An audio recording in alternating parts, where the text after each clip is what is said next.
अस्सलाम वालेकुम dear viewers. आज जो टॉपिक हम डिस्कस करने जा रहे हैं वो न्यूरोमस्कुलर जंक्शन ब्लॉकर्स। तो सबसे पहले तो जान लेते हैं कि न्यूरोमस्कुलर जंक्शन है क्या। तो न्यूरोमस्कुलर जंक्शन वो जगह है, वो एरिया है जहाँ पे एक मसल सेल और एक न्यूरो फाइबर के दरमियान केमिकल सिग्नल्स के थ्रू कम्युनिकेशन अगर होती है या वाक़या होती है, उस जगह को हम कहते हैं neuromuscular junction blocker. Neuromuscular junction blockers जो है, हर एक न्यूरो टर्मिनल जो एक न्यूरोनल फाइबर जो होता है वो एक मसल सेल पे जाके एंड होता है। For example this is a neuron, these are its terminal, neuro terminal. तो ये जाके मसल सेल पे एक खास जगह पे एंड करते हैं, जहाँ पे हज़ारों सैकड़ों की तादाद में रिसेप्टर्स होती हैं। तो उस जगह को हम कहते हैं नाउ न्यूरॉन, एक न्यूरॉन फाइबर के न्यूरो टर्मिनल जो है वो जाके मसल फाइबर्स पे एंड करते हैं एक खास जगह पे। उस जगह को हम कहते हैं एंड प्लेट। एंड प्लेट पे hundreds and thousands of receptors present होते हैं, जिसपे जो केमिकल सिग्नल्स या न्यूरो ट्रांसमीटर्स के खिलाफ जो रिलीज होती है, तो वो जाके मोटर एंड प्लेट पे मौजूद रिसेप्टर्स पे एक्ट करते हैं और अपना फंक्शन परफॉर्म करते हैं सिग्नल्स के थ्रू। नॉर्मली जब न्यूरो टर्मिनल से एसिटाइलकोलिन रिलीज होता है तो इधर जाके निकोटिनिक रिसेप्टर्स पे एक्ट कर देता है। निकोटिनिक रिसेप्टर्स पे जब ये एक्ट करता है तो सोडियम और पोटाशियम जो चैनल है, जो जिसको हम ऑलरेडी बारहा पढ़ चुके हैं, उसकी ओपनिंग काज कर देते हैं। सोडियम की एंट्री की वजह से डिपोलराइजेशन काज होती है, एंड प्लेट की डिपोलराइजेशन काज होती है, जिसकी वजह से कंट्रैक्शन ऑफ मसल हो जाता है, मसल कंट्रैक्ट हो जाता है। Now this is a normal mechanism. अगर हमने ये मसल कंट्रैक्शन को इनहिबिट करना हो तो हमें क्या करना पड़ेगा? हमें इस मोटर एंड पे मौजूद रिसेप्टर्स को इनहिबिट करना पड़ेगा, इसको ब्लॉक करना पड़ेगा। और इसके लिए, इसको ब्लॉक करने के लिए जो ड्रग्स यूज़ होती है वो है neuromuscular junction blockers. Now neuromuscular junction blocker जो है वो बेसिकली टू टाइप्स के हैं, जिससे हम इस मोटर एंड को ब्लॉक कर सकते हैं। नंबर वन है non depolarising neuromuscular junction blockers. Non depolarising neuromuscular junction blocker जो है, ये निकोटिनिक रिसेप्टर्स पे बाइंड करने के लिए एसिटाइलकोलिन के साथ compete करते हैं। निकोटिनिक रिसेप्टर्स पे बाइंड करने के लिए ये एसिटाइलकोलिन के साथ compete करते हैं। नाउ जब ये इस रिसेप्टर निकोटिनिक रिसेप्टर पे बाइंड कर देते हैं तो ये एसिटाइलकोलिन की उस रिसेप्टर पे एक्ट करने के अमल को रोक देते हैं। एसिटाइलकोलिन पर उस रिसेप्टर पे एक्ट नहीं कर सकता क्योंकि already non depolarising neuromuscular junction blocker ने ब्लॉक कर दिया है।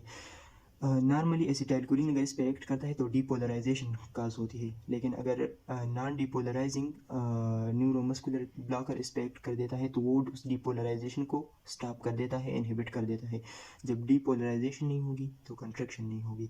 ना वो ड्रग्स जो नॉन डिपोलराइजिंग एजेंट्स में आते हैं वो कौन से हैं? इधर एक निमोनिक है, Roman success vast and panic, जिसमें जो ड्रग्स आते हैं रोक्यूरोनियम, सिस एट्राक्यूरियम, विक्यूरोनियम एंड पेनक्यूरोनियम। ये जो ग्रीन कलर में है ये सारे ड्रग्स नॉन डिपोलराइजिंग एजेंट्स में आ जाते हैं।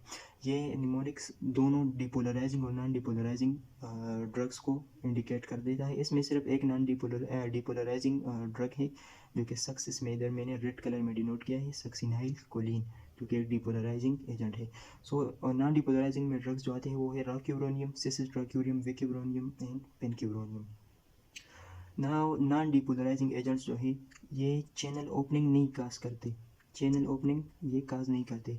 ये सिर्फ जाके रिसेप्टर पे एक्ट करते हैं और उसको ऑक्यूपाई कर देते हैं या ब्लॉक कर देते हैं।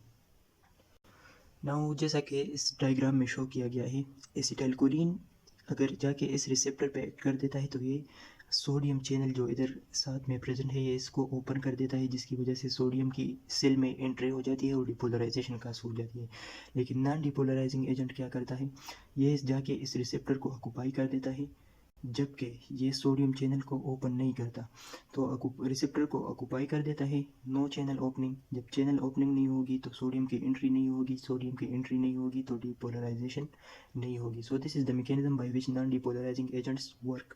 नाउ नॉन डिपोलराइजिंग ड्रग्स जो है, नॉन डिपोलराइजिंग ब्लॉकर्स जो है, ये स्मॉल मसल्स जो है उसको सबसे पहले कंट्रैक्ट, इसकी कंट्रैक्शन सबसे पहले काज कर देते हैं, जबकि असेंडिंग आर्डर सबसे पहले छोटा, इसके बाद बड़ा, इसके बाद बड़ा, इसके बाद बड़ा।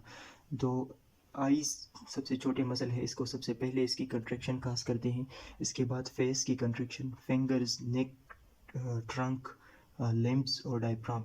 So this is the order of action by which these drugs paralyze the muscles, different muscles.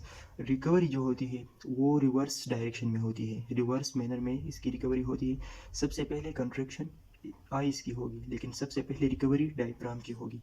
So this is the sort of the order of action of these agents. Depolarising agents now क्या करते हैं? Depolarising agents ये as an agonist काम करते हैं। ये जाके receptor पे एक्ट कर देते हैं, जिसकी वजह से सोडियम चैनल की ओपनिंग हो जाती है। So these drugs mimic the effect of the acetyl choline. लेकिन जो इसमें जो ड्रग्स है सक्सिनाइल कोलिन और डीकामिथोनियम, सक्सिनाइल कोलिन जब इस रिसेप्टर पे जाके एक्ट कर देता है तो ये प्रोलॉन्ग डीपोलराइजेशन काज करता है। बिकॉज सक्सिनाइल कोलिन जो है ये एसिटाइल कोलिन एस्टेरेस के अगेंस्ट रेजिस्टेंट है। एसिटाइल कोलिन एस्टेरेस एसिटाइल कोलिन को तो डिग्रेड कर सकता है, लेकिन इसको डिग्रेड नहीं करता। तो इसी वजह से सक्सिनाइल कोलिन की वजह से जो डीपोलराइजेशन होती है वो प्रोलॉन्ग ड्यूरेशन के लिए हो जाती है।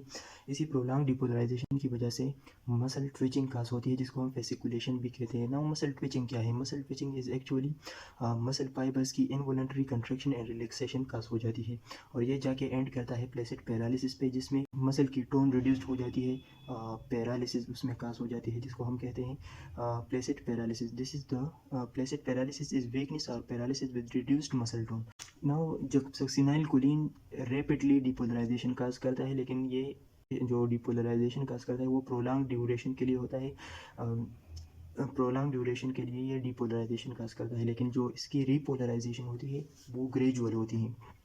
ये क्यों होती है? रिपोलराइजेशन इज ग्रेजुअल बिकॉज जो रिसेप्टर है इस पे ये लॉन्ग ड्यूरेशन के लिए एक्ट कर देता है, जिसकी वजह से रिसेप्टर की डीसेंसिटाइजेशन काज हो जाती है। और फर्दर अब अगर आके एसिटाइलकोलिन इस रिसेप्टर पे एक्ट कर देता है तो ये रिसेप्टर डीसेंसिटाइज हो जाती है, जिसकी वजह से चैनल की ओपनिंग नहीं होती, और जब चैनल की ओपनिंग नहीं होती तो एक्शन पोटेंशियल काज नहीं होगी, एक्शन पोटेंशियल नहीं होगी तो डीपोलराइजेशन नहीं होगी, और जब डीपोलराइजेशन नहीं होगी तो मसल की कंट्रैक्शन नहीं होगी। सो the depolarization caused by the succinylcholine is prolonged and rapid, but the repolarization is gradual. Now coming toward some of the uses of NMJ blocker. तो थेराप्यूटिकली ये दो मेन इसके यूजेस है। वो एक है to produce muscle paralysis during surgical procedure. Surgical procedure में muscle paralysis produce करने के लिए ये बेसिकली यूज़ होता है। इसके साथ साथ ये जनरल एनेस्थीसिया को, रैपिड एंडोट्रेकियल इंटुबेशन में जनरल एनेस्थीसिया को फैसिलिटेट करने के लिए एज एन एडजंक्ट भी यूज़ होता है। दिस इज एनोट succinylcholine relaxes muscle within 1 minute. Succinylcholine जो है ये मसल रिलैक्सेशन 1 मिनट में काज कर देती है, लेकिन इसकी जो ड्यूरेशन ऑफ एक्शन है वो 10 to 12 मिनट्स है। This succinylcholine is hydrolysed by pseudocholinesterase. Acetylcholinesterase जो है वो सक्सिनाइलकोलिन को डिग्रेड नहीं कर सकती, it is degraded or hydrolyzed by pseudocholinesterase. Now coming towards some of the adverse effects of the NMJ blocker. So first of all is hyperkalemia.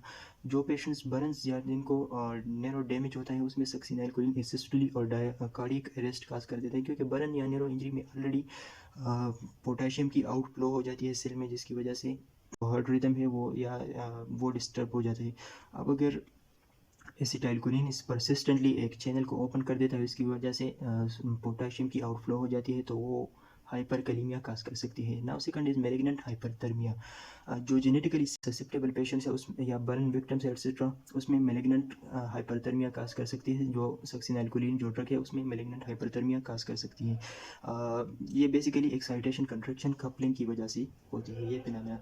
Now इस malignant hyperthermia को reverse करने के लिए जो ड्रग यूज़ होती है वो है dantrolene. Dantrolene is given as antidote of if malignant hyperthermia occurs.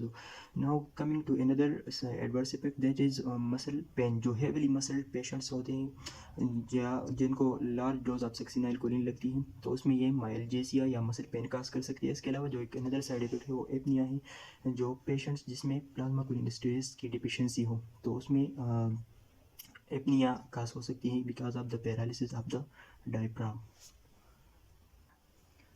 अब आते हैं the third and the last part of the anticholinergic drugs, that is ganglionic blocker. So ganglionic blocker जो है इसको सबसे पहले हाइपरटेंशन की ट्रीटमेंट के लिए यूज़ किया जाता था, जैसे हेक्सामेथोनियम, लेकिन अब इसका हाइपरटेंशन में इसका यूज़ ऑलमोस्ट तकरीबन निल है। मेन ड्रग जो गैंग्लियनिक ब्लॉकर्स में है वो है निकोटीन। निकोटीन एक नॉन सेलेक्टिव ब्लॉकर है जो कि ऑटोनॉमिक गैंग्लिया में जाके निकोटीनिक रिसेप्टर पे एक्ट कर देता है। ऑटोनॉमिक गैंग्लिया में ये सिंपैथेटिक और पैरासिम्पैथेटिक दोनों ऑटोनॉमिक गैंग्लिया पे एक्ट कर देता है। So this is sympathetic nervous system SNS. जाके ये निकोटीन सीधा जाके पोस्ट गैंग्लियनिक न्यूरॉन जो है इस पे एक्ट कर देता है। और सिमिलरली पैरासिम्पैथेटिक नर्वस सिस्टम में जाके प्री पोस्ट गैंग्लियनिक न्यूरो पे एक्ट कर देता है। सर सिंपैथेटिक नर्वस सिस्टम में ये जाके जब इधर इस पोस्ट गैंग्लियनिक न्यूरॉन को स्टिमुलेट कर देता है तो इधर जाके एड्रीनर्जिक न्यूरोट्रांसमीटर्स रिलीज हो जाती हैं। न्यूरोट्रांसमीटर्स रिलीज हो जाते हैं जिसकी वजह से हार्ट रिदम इंक्रीज़ हो जाती है या हार्ट रेट इंक्रीज़ हो जाती है, बीपी इंक्रीज़ हो जाती है। इसके अलावा ये सिंपैथेटिक गैंग्लिया में जब एक्ट कर देते हैं तो ये प्लेयर भी काज कर सकते हैं। पैरासिम्पैथेटिक सिस्टम नर्वस सिस्टम में जब ये जाके पोस्ट गैंग्लियनिक न्यूरो पे एक्ट करते हैं, पोस्ट गैंग्लियनिक में असल में इधर निकोटिनिक रिसेप्टर्स होते हैं। पोस्ट गैंग्लियनिक न्यूरो फाइबर्स पे इधर असल में निकोटिनिक रिसेप्टर्स होते हैं। तो ये निकोटिनिक रिसेप्टर्स पे एक्ट कर देता है तो इधर कोलिनर्जिक न्यूरोट्रांसमीटर्स रिलीज होती है, कोलिनर्जिक एंटी न्यूरोट्रांसमीटर्स। तो these are the actions of the nicotine on the receptors. Now it causes dose dependent stimulation and then paralysis of the autonomic ganglia. जो ये स्टिमुलेशन काज करती है वो डोज डिपेंडेंट काज कर सकती है और ऑटोनॉमिक गैंग्लिया की पैरालिसिस काज करती है। By stimulating the sympathetic ganglia nicotine increases the blood pressure and heart rate, जो हमने ऑलरेडी इधर डिस्कस कर दिया। Now it causes addiction.